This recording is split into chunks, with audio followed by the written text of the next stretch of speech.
Halo saudara, Anda menyaksikan live update bersama dengan saya Nila Irda. Kasus penerangan hukum Kejaksaan Tinggi Papua Barat Billy Wisan mengatakan mantan Ketua Perindo Papua Barat berinisial MB diperiksa sebagai saksi dalam kasus korupsi Dinas Perumahan. MB diperiksa berperan sebagai peminjam dua perusahaan dan dijadikan kerjasama operasional atau KSO. Diduga kerugian negara mencapai 1,8 miliar akibat penggelapan tersebut.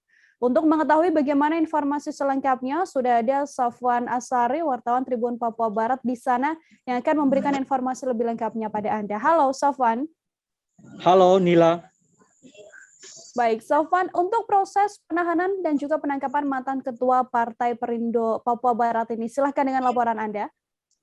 Iya, Nila dan juga Tribuners dimanapun Anda berada, hari ini dapat saya kabarkan dari Kabupaten Manokwari, Papua Barat, bahwa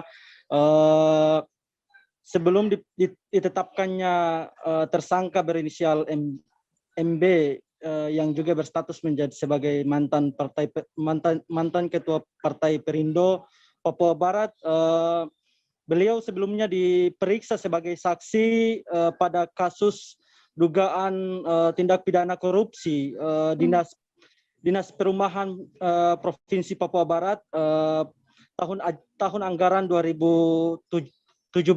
Lalu atas terdakwa yang sudah ditetapkan sebagai tersangka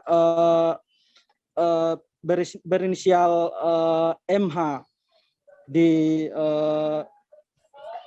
Pengadilan Negeri Manokwari sendiri. Nila.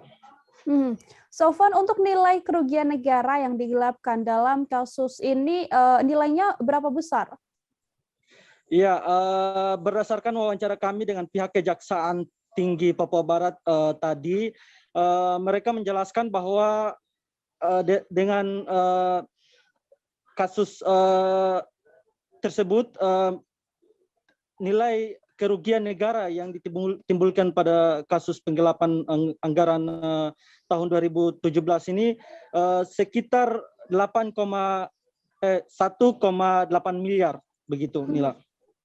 Lalu, sudahkah ada keterangan lebih detail, Sofwan, terkait peran MB ini sehingga saat ini harus berurusan dengan hukum?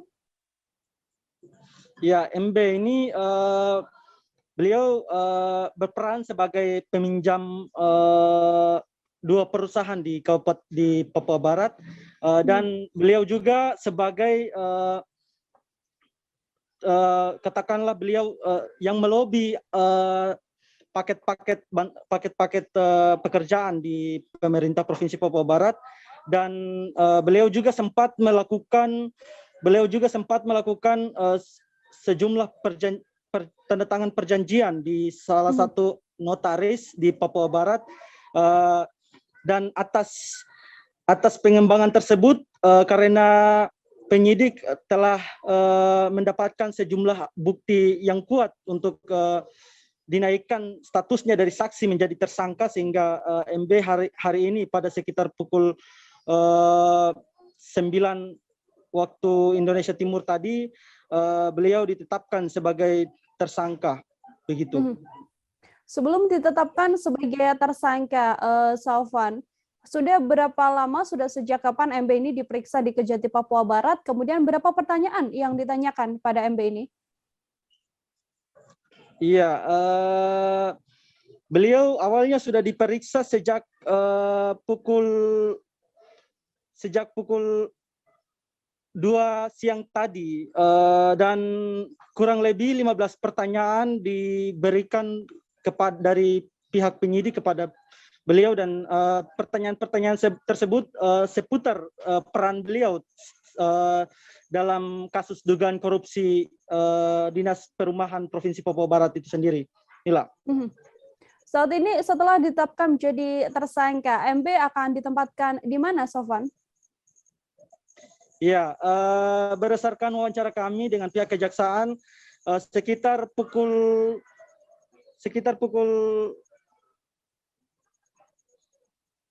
7 tadi, beliau langsung digiring ke rutan ke lapas kelas 2 Manokwari, dan selanjutnya akan menunggu proses persidangan dan lain-lain, begitu, Nila. Baik, terima kasih banyak wartawan Tribun Papua Barat, Sofwan Asari atas laporan Anda. Untuk mengetahui informasi lebih lengkapnya, saudara telah terhimpun wawancara dengan Kasih Penerangan Hukum Kejaksaan Tinggi Papua Barat, Billy Wisan. Berikut laporannya untuk Anda.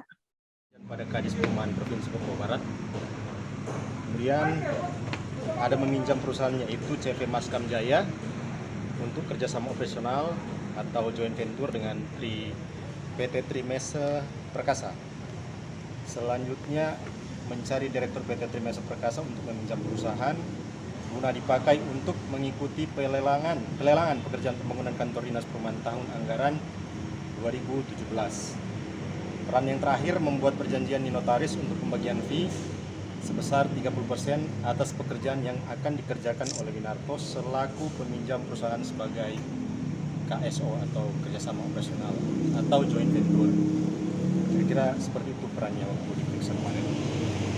Terdapat penyimpangan atas pelaksanaan kegiatan pembangunan gedung kantor dinas perumahan Provinsi Papua Barat tahun anggaran 2017 sebesar Rp1.892.300.993 . Terima kasih sudah nonton. Jangan lupa like, subscribe, dan share ya.